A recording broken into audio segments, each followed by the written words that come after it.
শহীদদের রক্তের স্তূপে বসে আছেন আপনারা, বিচার করতে পারবেন না।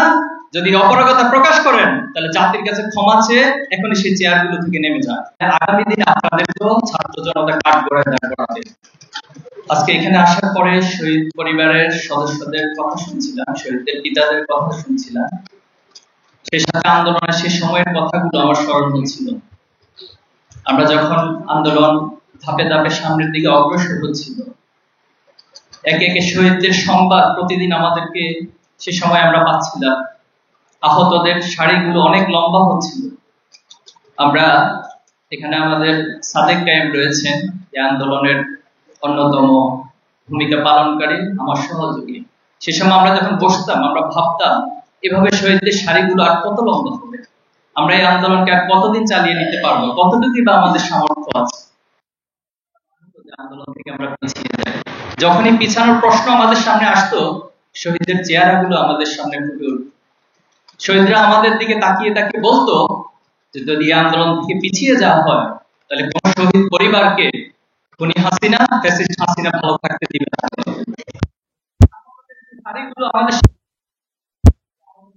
অবস্থায় সারা জীবন তাদেরকে ভিকটিম হয়ে সমাজে থাকতে হবে।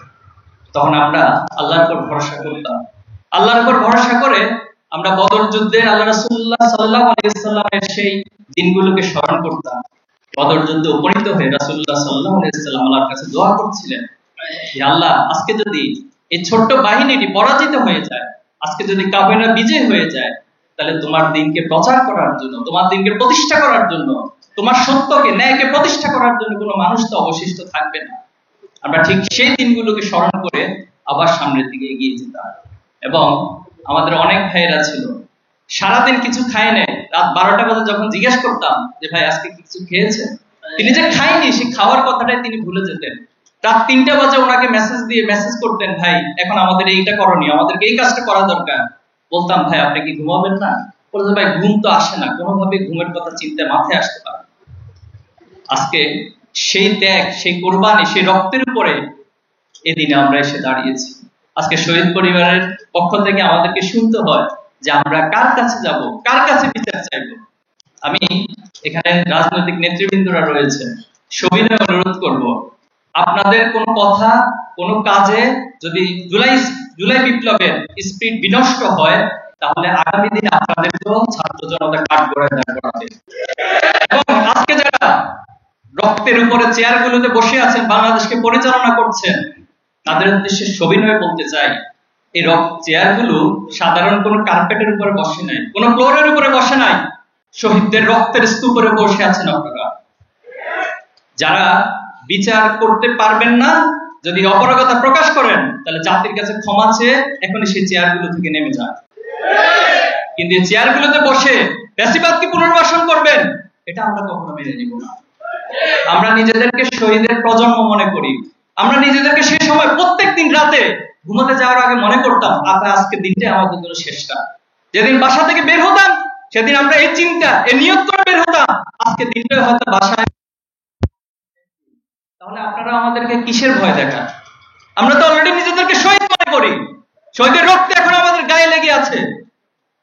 এজন্য আমি সবার কাছে দায়িত্বশীল, যারা দায়িত্বশীলতার জায়গায় রয়েছেন, এই শহীদের রক্তগুলোকে, শহীদের চাওয়া পাওয়াকে ফিল করে আপনারা দেশকে পরিচালনা করেন।